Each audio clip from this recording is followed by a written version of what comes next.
Good evening, ladies and gentlemen. My name is Hector Dominguez, and I'm here on behalf of the Cook County Assessor's Office. Listen, we have a lot to cover today, a little bit amount of time, infinite cosmic power, itty bitty tiny space. Just kidding.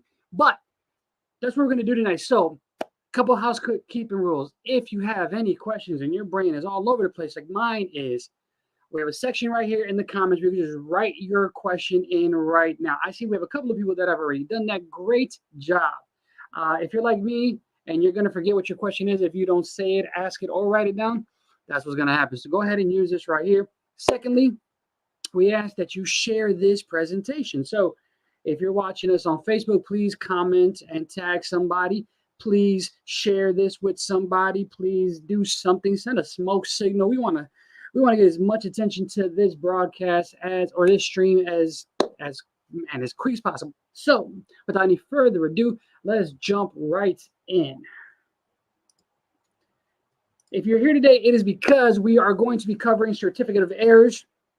A lot of you all might be saying, "What the heck is that?" Listen, we're going to break all that down. So, very quickly, the gentleman you see on the screen in front of you is none other than Cook County Assessor Fritz Kagan. Let's give him a round of applause, ladies and gentlemen. I wish I had a button, but I don't. But he is the assessor of the entire county. Now, I know you might be saying, wait a minute, I have a township assessor. I thought that was my assessor. Well, actually, your township assessor is kind of like your middleman, your liaison between you all and our office. So, do you have a township assessor? Yes. But do you have a Cook County assessor? Also, yes.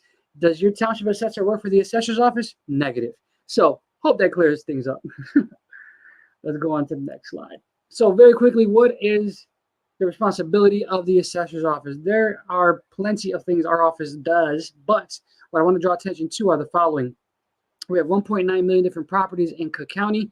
It is our job to put a value to those properties based on a mass appraisal system.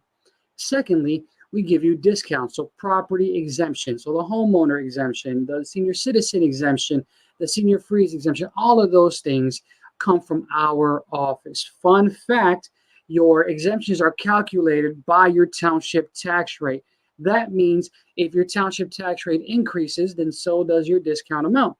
If your township decreases, your township tax rate decreases, then so do your exemption amounts. Your exemption amounts have nothing to do with our office. It has everything to do with your township tax rate. And then lastly, we provide the appeal process, which is what we're not going to talk about today, but you know what that is. That's you saying you don't agree with the value of your home and we got it wrong. So here's what we don't do. We are not responsible for your property tax bill. We're not responsible for calculating your property tax bill, for mailing out your tax bill, for collecting the monies from your tax bill. That has nothing to do with us. We are not responsible for your township tax rate either, the taxing levies the taxing districts in your township. We do not decide those, vote on those. That is a separate entity. That is your township. And lastly, we're not responsible for the state equalizer. Sorry. The state equalizer is what makes Cook County equal with all the other counties in Illinois. It is voted upon by the Department of Revenue to say, how do we make Cook County equal with all the other counties in Illinois? And I want to apologize in advance. I am super under the weather, and I'm just trying to communicate the best way I know how. Trying not to clear my throat, trying not to cough or sneeze or anything, but we're going to get through this. So very quickly on your screen, you will see the 8 exemptions that our office offers. We're going to go over those very quickly. So the first one is the homeowner exemption. This is for anyone who has owned and occupied their property since January 1 of the taxable year. So that's 2023. Also, this exemption is automatically renewed going forward. So you only need to apply for it one time. And after you apply for it one time, you'll never have to apply again unless there's a deed change or some type of transaction on your property. But other than that, you are good to go. This exemption will be prorated if you have a new construction. The senior citizen exemption, this is for anyone who was born in 1958 or before and owned and occupied that property anytime between January 1st and December 31st. This exemption is also automatically renewed going forward as well. The low income senior citizen assessment freeze, also known as the senior freeze exemption. This one's a little bit different. This one is income based. You cannot make more than $65,000 as a total household income. You must have been born in 1958 or before. You must have owned and occupied it 2 consecutive January 1s. That's January 1, 2022 and January 1, 2023. This exemption is not automatically renewable because it is income-based and your income can change from year to year. If you are applying and you are also a part of the Aid to the Age Blind and Disabled program, the SNAP program, the LIHEAP program, the Benefit Access program, or the Senior Citizen Real Estate Tax Deferral program, and you qualify and meet their requirements and you submit it and are approved, we don't need to know your income at all, because if you are approved for them, you are approved for us as well. We just need proof that you are in fact approved. Very simple. Persons with disability exemption, this one is unique because it is automatically renewed going forward as well, and it requires an additional document called the P-Tax 343A form that you can give to your physician or your optometrist to fill out on your behalf. In order to qualify, you must have been disabled in 2023. You must have owned and occupied your property January 1 of 2023. My favorite exemption. It is the disabled veterans exemption. Salute to all of our veterans out there. Thank you for everything you have sacrificed. You guys don't get enough love or credit, and I just want to take this time real quick to say that I love you, I honor you, I respect you, and thank you so much. I have family that are in all the branches of the military, so I just want to thank you guys so much. But let's get back. So this exemption is not automatically renewed, and it applies to the taxpayer who is disabled and his or her spouse, significant other, married. But if the surviving spouse wants to take advantage and continue to receive that exemption, they must have been an Illinois resident at the time of death. I hope that makes sense. So if I am married and I am receiving this discount and I pass away, my wife can still take advantage of this discount as long as she was an Illinois resident when it happened. Also, going forward, we want to change some things a little bit. We hear you when you say, vets, this is specifically for you. We hear you when you say, I'm permanently disabled. I'm totally disabled. I'm 100% disabled. Why do I got to keep renewing? You no longer have to do that. So if you look, this is what your eligibility letter looks like, one of them. And at the bottom has your disability rates. And at the very bottom of there, it says that you are totally permanently disabled. If your document says this, you no longer have to apply for exemptions ever again. The qualifications is you must have had a service-connected disability from 30 to 100%. So 30 to 49% X is removed off your tax bill. 50 to 69% X is removed off your tax bill. And I'm sorry, I just saw a comment. You never heard us. Does that mean you guys can't hear me? Can you guys hear me? Please, someone in the comment section, let me know if you can hear me, please. Oh man, if I've been talking this long and no one heard me, or maybe that's not for me.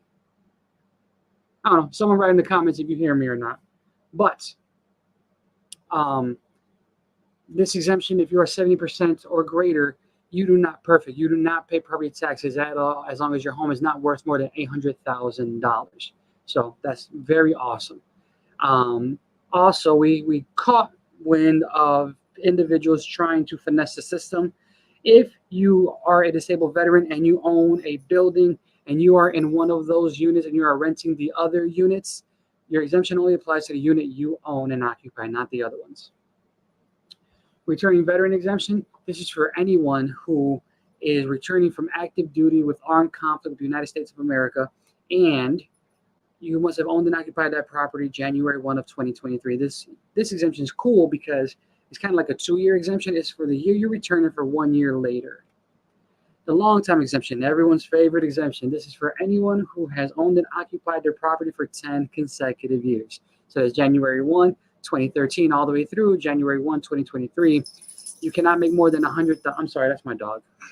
You cannot make more than 100,000 as a total household income, and your equalized assessed value must have increased significantly within those 10 years, depending on where in the county you actually live. That's a math equation that has to be done. Our office does it for you, and we contact you directly if you do, in fact, qualify for this exemption. Unfortunately, only about 2% of the county actually does qualify. So if we contacted you and sent you the application, then you applied and you received it on your tax bill. If you do not, then unfortunately, you do not qualify. The home improvement exemption, this is for anyone who is doing improvements on their home, right? So let's do some math.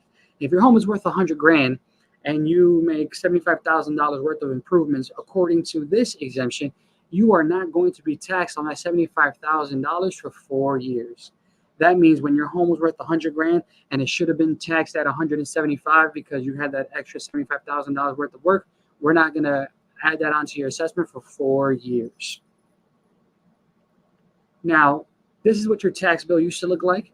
The big, giant, yellow portion in the middle of your tax bill is kind of where your taxing districts are labeled, are listed. This has actually been updated. I'm going to show you what that looks like in a second, but what I want to draw your attention to is the bottom left-hand corner where it says tax calculator. This is where your homeowner will be listed, your senior citizen will be listed, your senior freeze will be listed, all of your discounts will be listed here.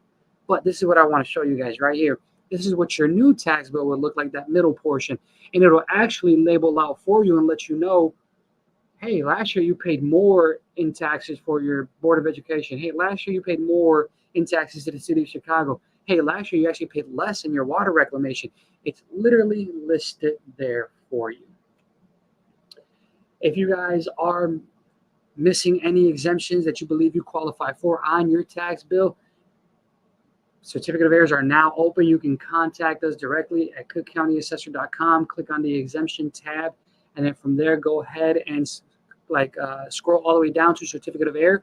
And as of this moment, up until August 1st, so you're hearing me right, up until August 1st, you can apply for exemptions, certificate of error, for 2022, 21, 20, 19, and 18. That's 5 years. 5 years we can go back and recoup any exemptions that you may have missed. Guys, we're talking thousands of dollars in refunds. So you definitely want to take advantage of that. The best way to do this is you can file a paper document. I would not do that because there's no way to track your paper document until it gets into our office and is processed. So the best thing to do is to apply online. It's super simple. You would just create a login. You would go to cookcountyassessor.com, click on the word exemption, and then click on certificate of error and then file online. You would make your login, and then from there is very self-explanatory. You just type in your PIN number and find your name. If for whatever reason your name doesn't show up, you can just go ahead and scroll down because maybe your home was owned by someone before you. So you just have to find your name. And then again, you just let us know who you are. Are you the taxpayer? Are you the owner? Are you the beneficiary? Are you the leaseholder? Like, who are you, right? You go ahead and fill this out. Same thing here. You just go ahead and fill this information out. Super self-explanatory. And here you want to let us know which exemption you're actually applying for, what certificate of error, and for what year. So again, up until August 1st, we can do 22, 21, 29, 28, 2019, and up until August 1st, we can still do 2018. So you definitely want to take advantage of that. You would go ahead and fill this information out again, super self-explanatory. And when you get to the application detail portion, it's cool because here you don't have to figure out what you need to submit. It will tell you we need a photo ID that verifies your identity and occupancy. It'll tell you what you need. Again, you just fill this information out. And then here's where you would attach any documentation that we needed you to submit on your behalf.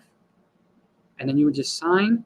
You would just give us your phone number, give us your email address, and then you would process, and boom, you are done. It's that simple to file a certificate of error. Now, what if you want to check exemption history, appeal history, assessment history? cookcountyassessor.com. Please note that if you're filing for a certificate of errors, there is a process. With our office, the assessor's office, it takes about 6 to 10 weeks. And then once your certificate of error is processed and gone to the treasurer's office, it takes them about 4 to 6 weeks, maybe a little bit longer. So you are looking at about 3-4 months before you get your refund check. So we just want to make sure you guys are well aware of that. Here, if you want to connect with us directly, you can contact us at 312-443-7550, or you can contact us on social media.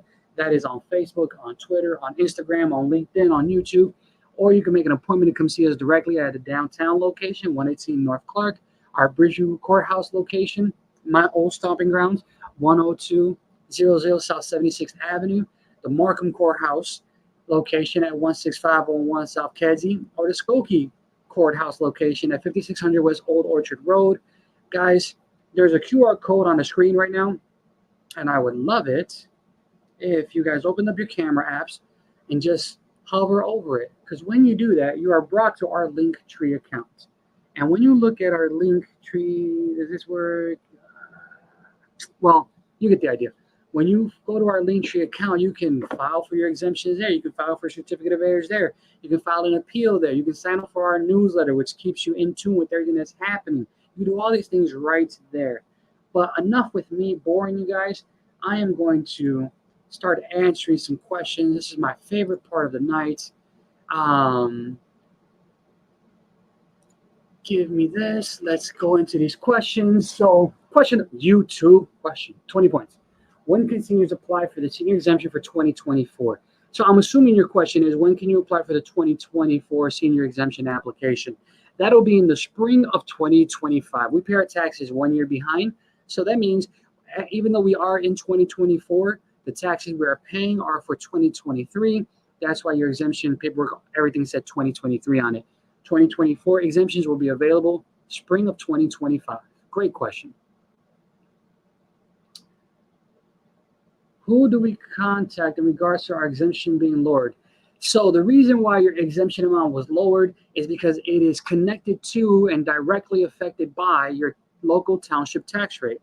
If your tax rate decreases, then so does your exemption amount.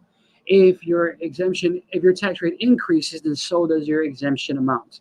So you would have to contact your township and figure out what happened, how did that number decrease or increase. What else do we have here? I want to know why my taxes went up so high, but yet my homeowner exemption went down. Springing these large tax increases are going to hurt my elderly neighbors. Truly sad. So this is exactly what we were just talking about, right? If you look at your tax bill, that middle yellow portion, there is where your money went. If you want to find out why your tax bill increased so much, just follow the money. Look on your tax bill, look at the big yellow portion above tax calculator, above that part, and it'll tell you, City of Chicago needed X amount, Park District needed X amount, School District needed X amount, Water Reclamation needed X amount. That's where your money went. And the reason why your exemption amount changed was because your tax rate changed. Remember, the assessor's office has absolutely nothing to do with your tax rate. We're not passing the blame. We're not shifting the blame. The reality is we have nothing to do with your township tax rate. That's why your exemption amount was negatively affected. Next question.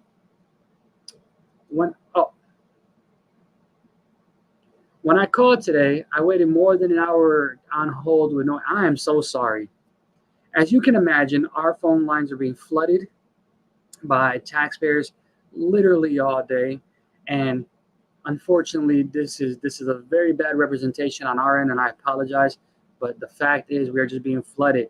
I would encourage you. I'm not telling you what to do because you are an adult, but if you want immediate help, I would encourage you to contact us on social media. That's Instagram, Facebook, Twitter, LinkedIn, and YouTube. All of us are on there all day answering questions, and you don't have to wait for someone to pick up the phone. So that's what I would encourage you to do. How come we didn't receive the exemptions for seniors? I have no idea. So it could be a couple of things. It could be that it was not applied for on time. It could be that this is your first time applying, so you have to let us know you're a senior. It could be that we dropped the ball. It could be a lot of things. So if you want immediate help, I would encourage you to contact us directly. Actually, what I'm going to do, give me 1 second. Give me 1 second to find this link real quick. Contact, general contact form. I'm dropping a link in the comment section right now. So please, everyone, pay attention. If you want to connect with us directly, that's the link you want to. Why didn't it go? Because it's raining here and the storm is terrible. I just dropped a link in the comment section. That is what you want to use. That is our direct contact. That's no red tape, no phone calls, no answering machines. It goes directly to me and 5 other humans. So send us your information. We can definitely check this out for you. Let's see. What's next? Why doesn't kitchen bathroom remodeling count for home improvement exemption, and why are the qualifications so high to be approved? So great question. This is a lot of different questions in one. So let's break it down. So one, your home improvement exemption covers you up to 75,000. So that doesn't mean you have to hit 75,000. It means anything up to 75,000. So I hope that helps for there. As far as your kitchen, your bathroom remodeling, the idea behind the home improvement exemption is anything that increases the value, the shape, the size, the height, the width, anything that does that. So if you're adding a dormer, if you're adding a second floor, if you're adding an addition, something like that is what would affect the square footage of your property, the size of your property, the length, the width, the height of your property. Property is assessed at length times width times height, livable square foot area. So unfortunately, unless you're adding a kitchen or adding a bathroom to an already existing building property, it's not gonna structure, it's not gonna qualify. But it might. I received a notice from the assessor's office stating they have issued a certificate of error. Do I still need to do it myself? Great question. No, you do not. This means that we have done it on your behalf, so you just have to wait and wait until the treasurer's office issues you that, depending on the situation, issues you that refund or not. So you could just contact them directly and say, hey, can you tell me the status of my certificate of error? Or you can use the link that we used or that we dropped in the comment section and contact us directly. First-time homeowners. So the bill we just received is for what year? Great question. So because of the Great Depression, 1933, 1934, property taxes were put on halt for those years. Now, after 1934, we never caught back up. So we are, in fact, in 2024 paying 2023's taxes. You will always be paying 1 year behind. I hope that makes sense. Nice emoji or face emoji or memoji, whatever it's called. I bought my condo February 15, 2024. When can I apply for the homeowner's exemption? Great question, trick question. So I would ask you this. When you bought your property, was it owner occupied? Meaning, did the person you buy it off of own it and occupy it? Because if they did, you qualify based on them. Because the property has to be owner occupied January 1. It doesn't mean you have to own and occupy it January 1st of 2023. But if that property was not owner occupied, then you would have to wait until 2026 when we're paying 2025 taxes because you did not own it January 1, 2024. I moved into my house August 2022. The homeowner exemption was not applied for 23 property taxes. Can I apply? Great question. So same thing as the last person. If the property was owner occupied January 1, 2022, then yes, you can go back and file a certificate of error, but this is something I would do in person because you're going to have to show your closing documentation. If the property was not owner occupied January 1, 2022, then you do not qualify. My house is a multi-unit home, but we are only using it as a mother-in-law suite and therefore not making money off of it. How can I lower my taxes with this in mind? Unfortunately, you cannot. So remember, your property taxes on your property are based on length times width times height, the livable square foot area above ground only. So the fact it's irrelevant how it's being used in your situation. So unfortunately, there's nothing you can do about that. The new homeowner didn't apply for the 2023 exemption. Can they still file for? If the property was owner occupied January 1, 2023, they absolutely can apply.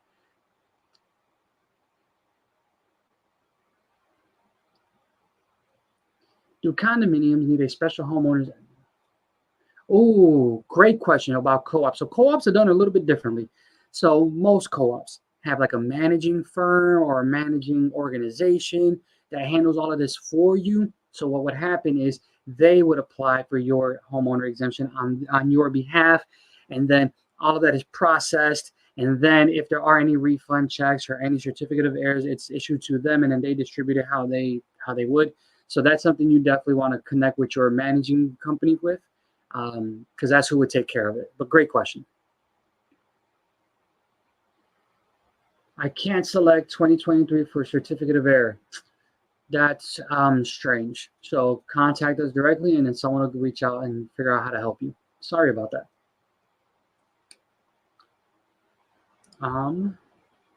The application asks if it is a multi-pin property. Do I select yes for a condo building? Great question. It depends on what you're trying to do. I'm assuming you're trying to apply for a certificate of error. If it's just for a certificate of error, nope, all you need is your PIN number. Multi-PIN property would be a prorated property. That's one property with multiple PIN numbers, not a condo. I know that sounds like the same thing, but it's not a condo. You only own a percentage of that property, where a prorated property, they own the entire thing. The home exemption amount is 0 on my tax bill. I closed on my home on 8/22. Should I apply for? Absolutely. If you owned an oh, I'm so sorry. Excuse me, guys. Oh, I gotta sneeze. Oh man. If you owned and occupied that property January 1 of 2023, you should absolutely apply. You should submit your closing documentation as well, so there's no questions. Next question. If someone is unsure about going online to apply for the homeowner exemption, can they go to the Skokie Courthouse in person? Absolutely. All of our branch locations have people there to help. I used to work at the Bridgeview Courthouse. It was my favorite place to work ever. So we absolutely have people there who can help. I bought my condo this year. When can I apply? If the property was owner occupied January 1. Oh, you said this year, 2024. So if your property was not owner occupied January 1 of 2024, you have to wait till 2026. These are all the same question. I moved into my residence in May of 2023. Can I get exemption credit for the second half? If the property was owner occupied January 1 of 2023, then you qualify for that exemption. You just have to show your closing documentation. If your property was not owner occupied on January 1, 2023, then you do not qualify. What age is considered a senior? 1958 or before. So you are 65 in the taxable year. Great question. Very great. Really good question, actually. Certificate of errors only apply if you didn't get a homeowner exemption. Incorrect, but kind of. So you can apply for a certificate of error for any exemption you are missing. So not only the homeowner, but the homeowner, the senior freeze, disabled person, disabled veteran, returning veteran, all of those. You can apply for those. What else do we have? Is it better to apply in person for the homeowner exemption for 2023 property tax and have it reflected right away, meaning price will be reflected, updated home? So what it sounds like you're asking is, can you apply for what's called an adjusted bill? So an adjusted bill is when you go into the assessor's office in person, apply for your exemption there in person, and what will happen is you'll be given a brand new bill there in person in your hand. I don't know if that's better for you or not, but that's what I would do if it was me. But this is not legal counsel. This is my opinion. My dad is a senior citizen. He plans to move to the suburbs from the city. He already receives all the senior exemptions. Do all the exemptions carry over to the next house? Great question. So you might want to think twice about this. Here's why. If he is receiving the senior freeze exemption, it is based on how long he's owned and occupied that specific property. If he decides to move to a brand new property, he has to wait 2 or 3 years, depending on when he moves, to receive that senior freeze exemption again. And it won't be what he was receiving previously. It'll be brand new. That being said, if he decides to move, he will still receive the homeowner and senior exemption. He just has to apply for them when he moves. Great question. Also, how often do I apply for the homeowner exemption? So if you apply on time the first time, it is automatically renewed going forward. You do not have to apply again. If you have never applied on time and it's always been a certificate of error, you will have to apply every single year until you get it, until you submit it before the deadline. Thank you, Mr. Dominguez, for this direct Q&A. I look forward to contacting you if I need direct assistance regarding senior freeze. Awesome. You won't be contacting me, though. You'll be contacting one of us with that link I dropped in the comment section. So please use that. Use it up. Use it up. Use it up, because that's the best way to get the questions answered, right? How many of us have questions that we don't know what's going on, right? So I love when people contact. The Q&A is my favorite part, guys. This is my favorite part to do. What's next? I applied for my senior freeze this past Sunday by computer. If approved, will it affect my current tax bill? I already have two other. Great question. So you have two options. You can A, wait until it is processed. I don't know if it'll be done before the deadline and just pay the difference. Or you can go in person by making an appointment and just having that adjusted bill given to you in your hand right there. So it's whatever you want to do. I would do the adjusted bill. What does the senior, what is the difference between the senior exemption and senior freeze? Great question. The requirements are different. The senior citizen exemption has no income cap or income requirement, sorry. The senior freeze has an income requirement. You cannot make more than $65,000. And the senior citizen exemption, it doesn't matter when you occupied the property, you qualify. The senior freeze, you must have owned and occupied that property for 2 consecutive January 1s. So I hope that helps.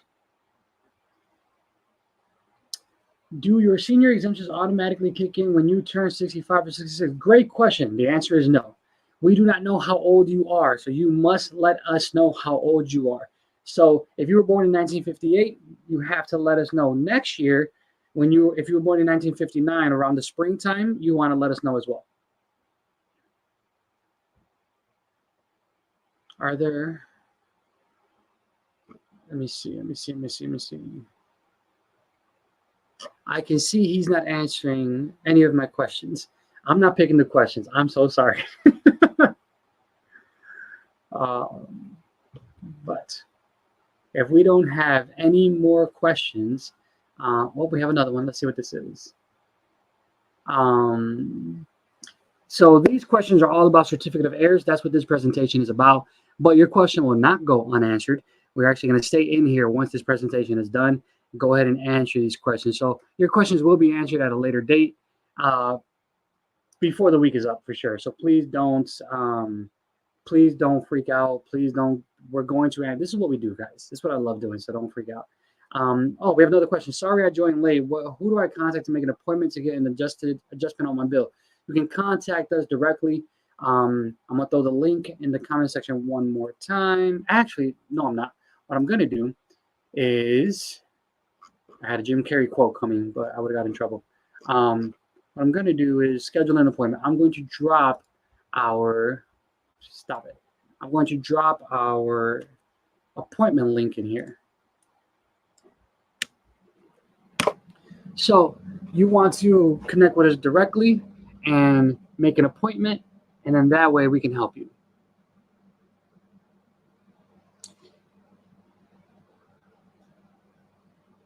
Nate says, I just made an appointment to one of the offices for adjustable property tax rate. Incorrect. Thank you for your help. What form should I bring to prove that I occupy my house at or after January? Great. So just so we're clear, you're not going there to change your tax rate. You're going there to say, hey, I qualify for this exemption based on the fact that I owned and occupied my property January 1. So you would just bring your closing documentation from when you bought your home. I hope that helps.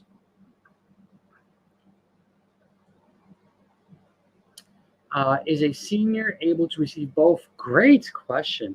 Is a senior able to receive both the senior exemption and senior freeze? Absolutely. In fact, if you apply for the senior freeze and it is granted to you, you are receiving the senior freeze, the senior citizen, and the homeowner. Those are 3 different exemptions. Let's see, what else do we have? Why can't we see all Cook County suburbs listed? I'm not sure what your question is. We don't have communities or suburbs listed on our website. We have townships listed. So if you know what township that suburb is in, then you can go ahead and look up that township. But we're not going to have each individual suburb listed. How do I apply for any discounts if I'm disabled? Super simple. Let me get that link for you. Copy. I'm dropping the link for you right now. The link I just posted is how you would apply for any exemptions you are missing. So everything's digital, so you don't even have to leave your home, and you're good to go. What else do we have? My certificate of error from 2021 says that the assessor's office has completed processing, but says, so your certificate of error has been processed, which means now, in a perfect world, it's in the hands of the Cook County Treasurer's Office waiting for your refund to be issued. So you're going to want to connect with them directly. On our website, it might say NA because our website gets updated periodically, so you just have to wait. That's all.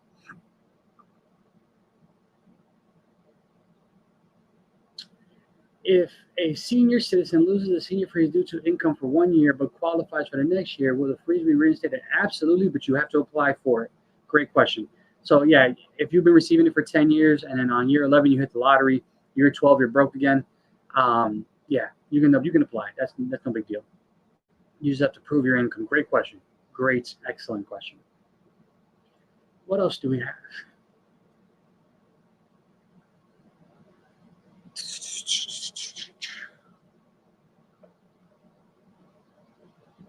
I think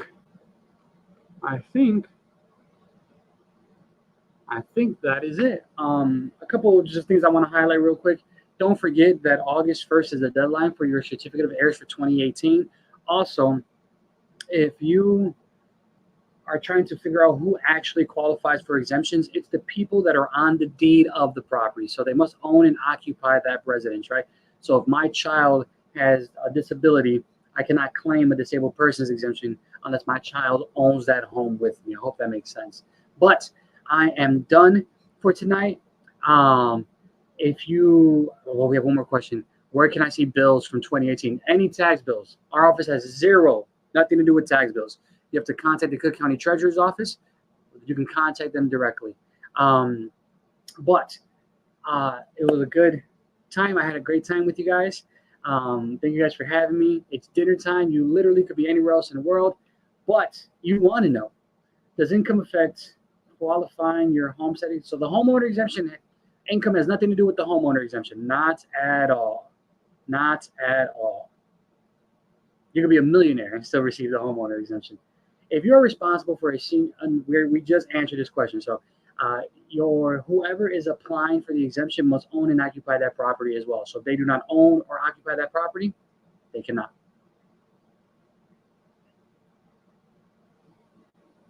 All right, guys, I thank you for go eat dinner. Great comment. Please, again, real quick, August 1st is the deadline for 2018 tax bills, 2018 certificate of errors. If you're trying to make an appointment, you should try to make an appointment, but we do accept walk-ins because obviously we know that our schedule gets backed up. But I love you guys. Thank you guys. You guys be safe. You guys be wise. Be blessed. Have a great time. I'm going to go eat. You guys go eat. Thank you for being here with me. You guys have a great night. Peace out.